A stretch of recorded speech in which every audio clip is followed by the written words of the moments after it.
This is Lisa Cove with DoD Fed Globe, and I am here today with Vernon Sukumu, who is an incredible long-time social and political activist. Hello, Vernon. Hello.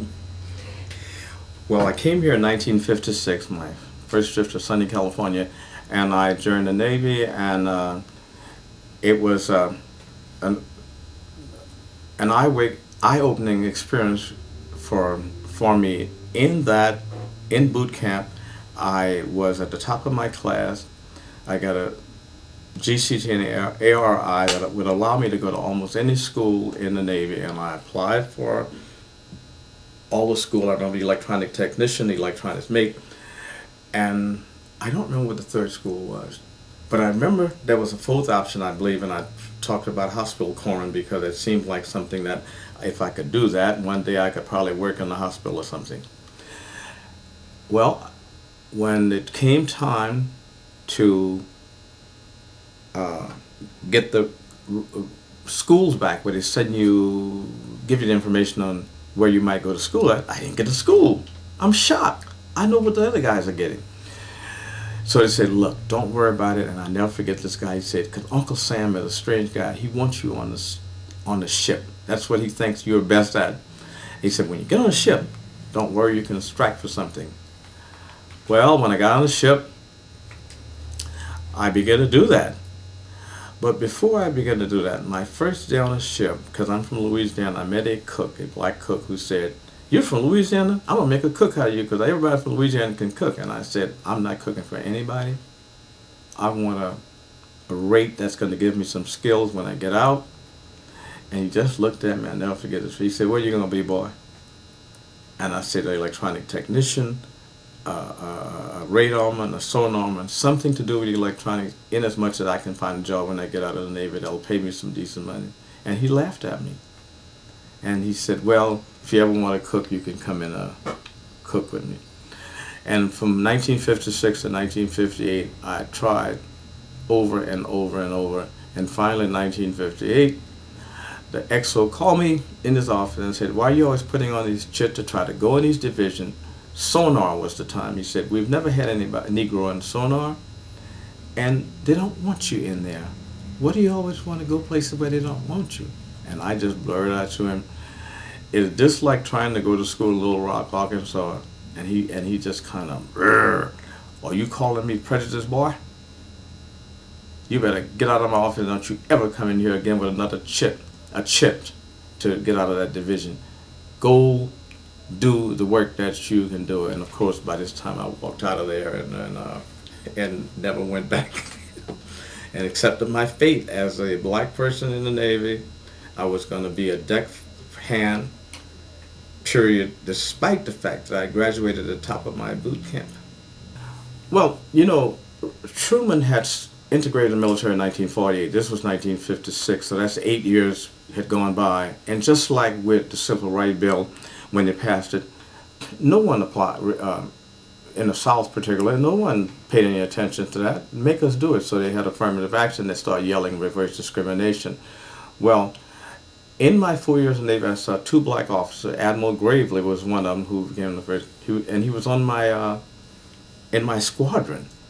And when I used to drive Liberty boats, he used to ride with enlisted men always. He always got in the boat, and I used to give him a ride to the shore.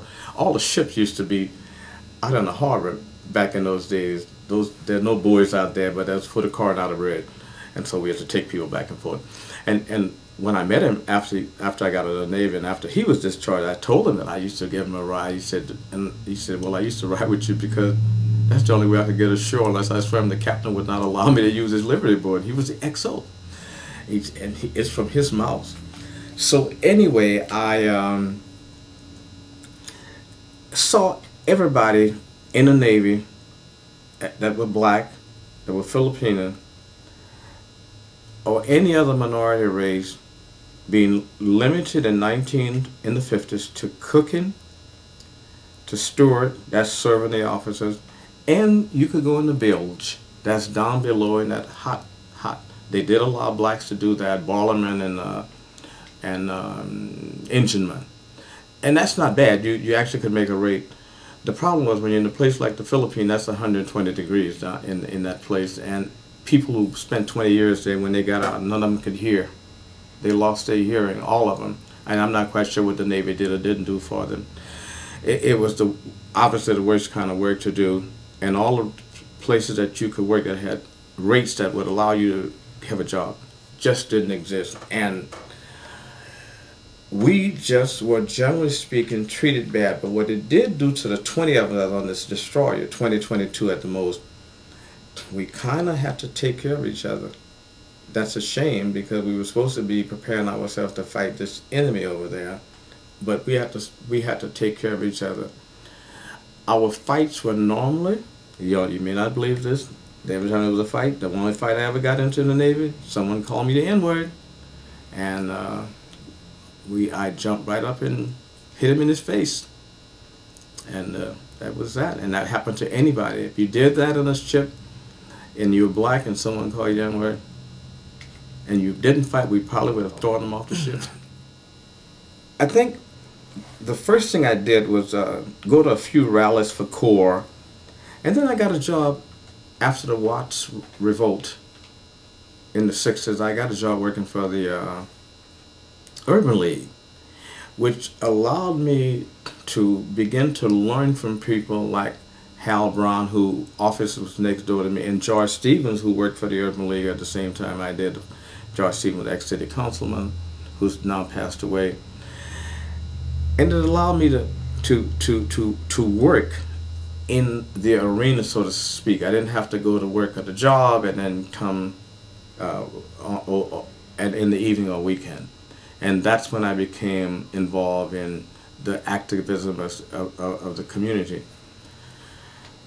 Until 1964, black people could not work for a place that you could only get your utilities from SDG&E. I know the first black person that went to work for them. You couldn't work for most banks, or any bank really, until the middle 60s. The city of San Diego and the county of San Diego hired black people to do janitorial work, a handful of gardeners and janitors. We could not work in a place that we had to pay taxes for, and me being at the military and all these military people who had to fight for. So sometimes when you say, how could y'all still be in the ghetto like this? Part of it had to just do with the economics of it. If you cannot work in a meaningful job to raise yourself out of poverty, then that's what you wind up doing. Even if you're making a decent living and everybody else around you can make 10 times the money that you make, or 4 or 5 times the money, you're still in a city like San Diego. You're going to wind up in the same spot, at the bottom of the rung for everything. So that was our struggle here in San Diego, and I participated a little bit, not a lot. It was still the days of the twist, and I loved to dance, so I would spend as much time in the clubs, was single, as I did on the picket line. However, once the Watts riot happened, I think I just knew there's something I needed to do and had to participate in, and I began to organize the police. Organized a group called Community Patrol Against Police Brutality. It was horrible. It was horrible here. I mean, it's still bad, but it was really, really bad. No black officers, 5 I think, no women on the force, just old white guys, and you didn't know you didn't understand that many of them had got out of the military, and many of them from the South, and they did what they did in San Diego just like they would if they were in Mississippi. And so we had a real problem with that, and that's one of the things I started working on. And then I became involved in the Black Power movement, which is why I have this name, Vernon Sukumu. Part of my anger at a world that I had tried very hard to be part of. My last name was Fontenette. I had a French name, and people always made reference to that. And one day I realized if Muhammad Ali can change his name, I should be able to change mine, simply because I'm not a Frenchman. Why should I be hanging on to that? Let me say, this was a lot of things that a lot of black people were going through in the 60s when we started changing our name. people who don't even like you, you carry that name around. That's the least I could do for myself. And that's why I changed my name in the 60s and got involved. I went to San Diego State, 1968. I was the chairman of the Black Student Union. I went to the first meeting of the Afro-American Studies Department as if I knew what I was doing. But anyway, that Afro-American Studies Department at San Diego State, I spent a year meeting with trying to understand what that was and how do we put that together. I helped, while I was on campus, organize the effort to get the first Black City Council person appointed, Councilman Leon Williams. I organized the effort, pulled this whole community together while I was a student with the help of George Stevens and Tom Johnson, who both passed, and a few other people. And we had the first Black City Councilman appointed. And from then on, you know, they got elected on their own. But that was a milestone. Part of the thing about changing people's mindset is to make us understand that we can do things that we have not done, and make other people understand and make them accept that we could do this. It's a twofold thing. And so appointing him was not the beginning of the end, but a Black City Councilman in San Diego, 1969, that was a big deal. The Black Federation came after the Chicano Federation. They did one, and I thought, well, if they can do that, I can do it too. And I began to take all the Black organizations and pull them together. The reason that I thought it was important, because historically, and I thought it was germane to us, Black folks, we had spent a lot of time fighting each other over which way we should not go about everything, whether it was social service delivered, civil rights, voting rights. There had been a lot of argument. I thought if I could put this coalition together like they were in places, Black Federation Coalition, that there might be some dialogue, we might be able to learn from each other. What does all this mean? That was the main purpose of putting it together. And so I became the first chairman of the board, and then later the executive director, and I went out and raised the money for that. We first got some money from United Way, and then we began to get money, bits and pieces of money, from a lot of other nonprofit, that funded nonprofit group. And so for about 20 years, most of the main players in the Black community met on a regular basis, and we were able to call them together. Did we change a lot? I'm not quite sure, but what we did do was help each other do stuff that we had never done before. Remember, as a people, most of us have never done anything at all that had to do with the development of our community. It was always, we were complaining about it, we picketed about it, we cried about it. For instance, I opened the first homeless shelter in this community because that was a problem, and I got the money. I want you to listen to this clearly. I got the money for the first battered women's shelter in this county. In military town, generally speaking, that's where you have a lot of violence. And I got the money for the first battered women's shelter from Maxine Waters when she was an assemblywoman. She made sure that we got the money for that. And I began to branch out and look at all those areas, not just employment, the battering syndrome, child abuse, the gay issue. And I began to work with all those various groups and also with the various other ethnic groups that's around, Latinos, Asians, and anybody else who were progressive. We didn't know what they were at the time. We didn't even have a name for the white people that would work with us. We knew those that we shouldn't work. We generally thought they were all clans, but they're basically not all clans. They're just some of them just stuck there and well, what do you really want? James Baldwin said, I'm not a seal, I'm a human being. What do humans want in a given society? Whatever that is, that's what we want. We knew that in all other organized groups, and like I said, I was in the Black Power movement. I used to be in US organization. I was in the Congress of African People, which was a politically nationwide group that working on African liberation. Now this is all the while I'm the director of the Black Federation. We were the main thing was the Black Congress. I mean the Congress of African People. The main purpose was about helping free South Africa. I should say not South Africa and all the other Africa. That was our goal. All the liberation struggle. That's what we did in this country. Well, you know, if you learn history, the US organization, the Panthers, got into some ugly scraps here in the late '60s and early '70s, and the FBI participated in that.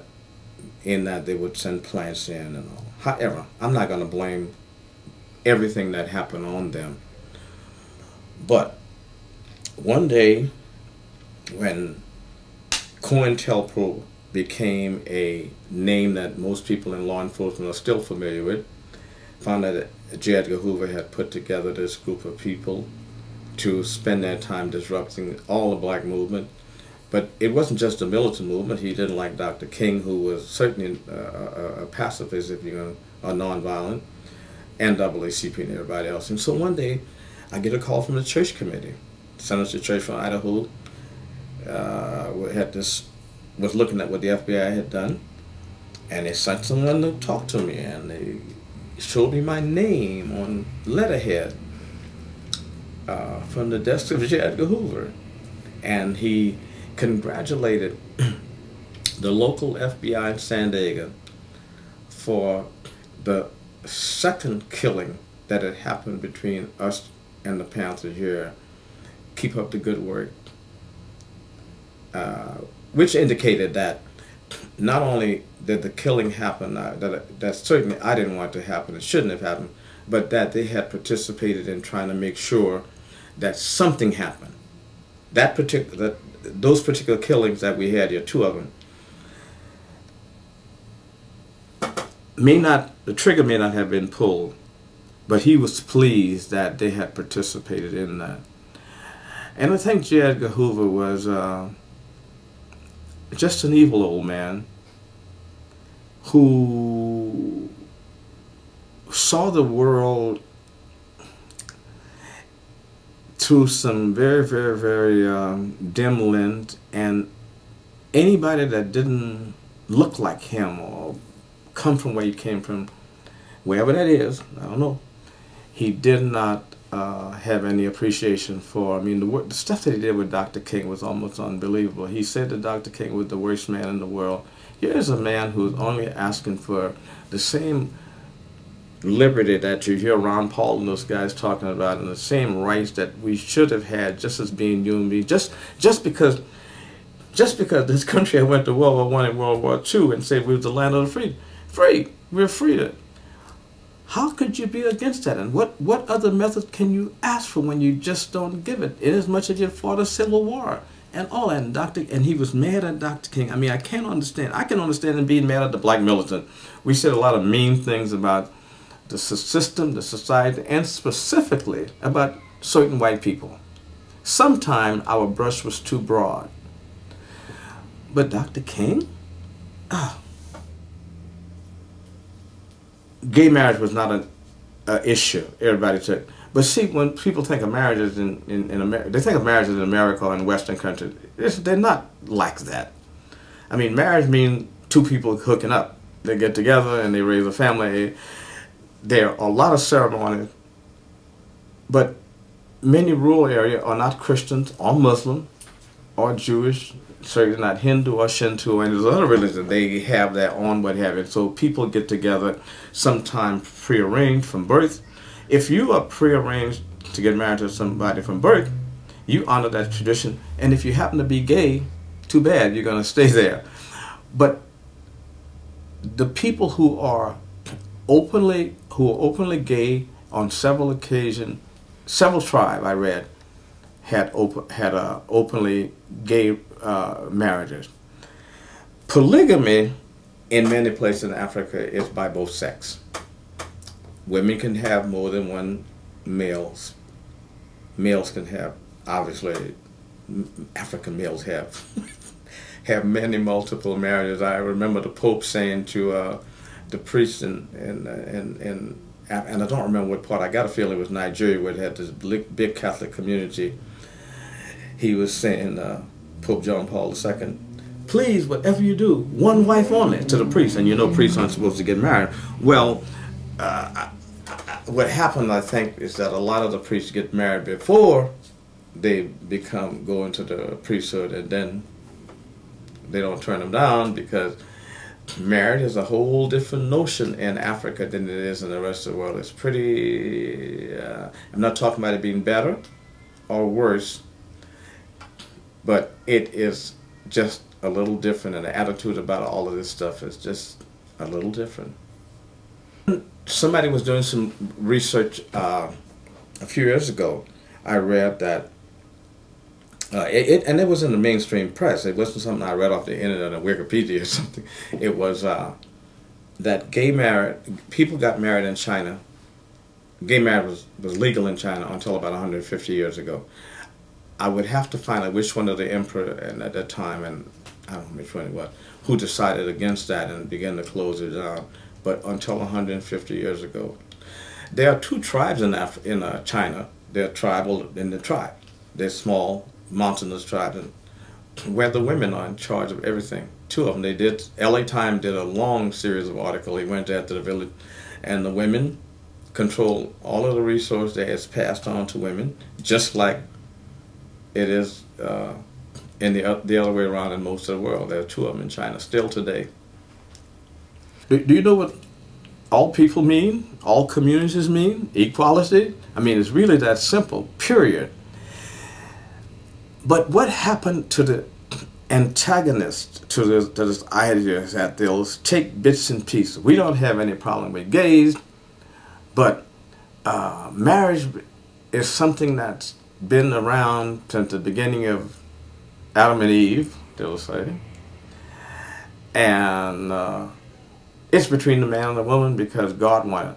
I wasn't here in those days, and I'm not quite sure about any of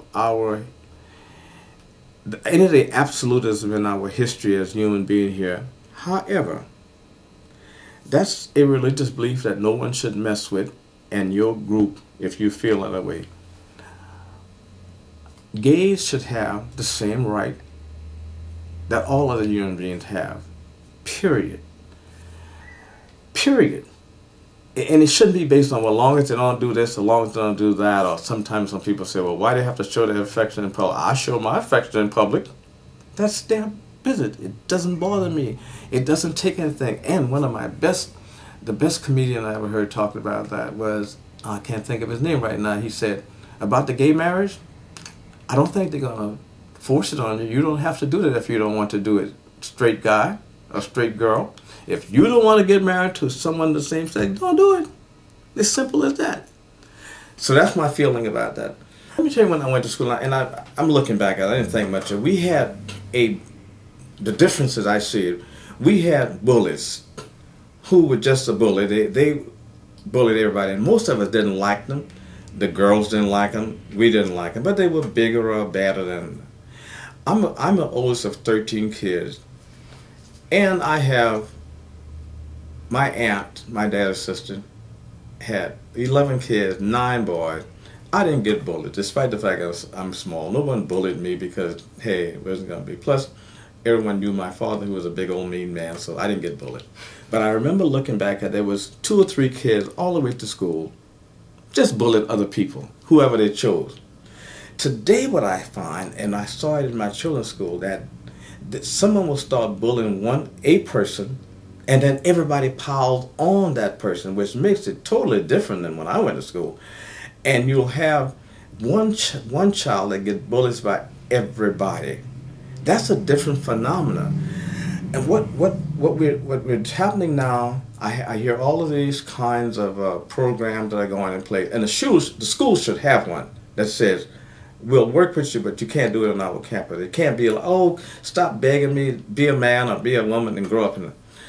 But the first level, as far as I'm concerned, is every parent should raise their children not to fight, period. My children that I raised as a single parent, most of the time, my wife left when they were in the elementary school. They couldn't fight. Nobody. They were told that from preschool. You can't fight.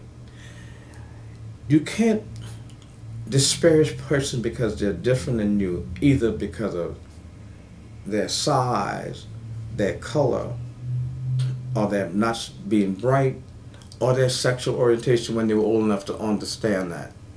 Don't laugh at anybody because you think they're gay. Don't laugh at anybody because they have some physical deformity. You can't do it. You raise your children like that, and I guarantee you that when my children, my daughter had 2 little skirmishes in school, and I dealt, the little girl that she had to fight with in 2nd grade, had to fight on a Thursday, not this Friday, but the following Friday.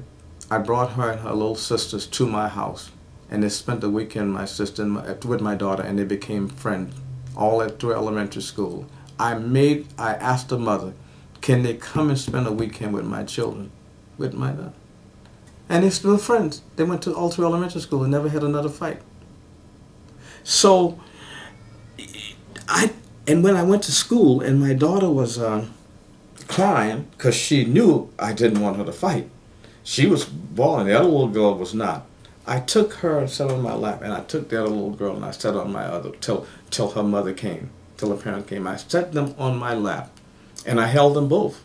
And I told her mother that I was not angry at anything that happened. These are children, and I was going to have a long, long weekend with my daughter, and why she got in a fight that she knew I did not want her to do, and that I was not angry at her daughter, and I would not make any difference between those 2 little human beings.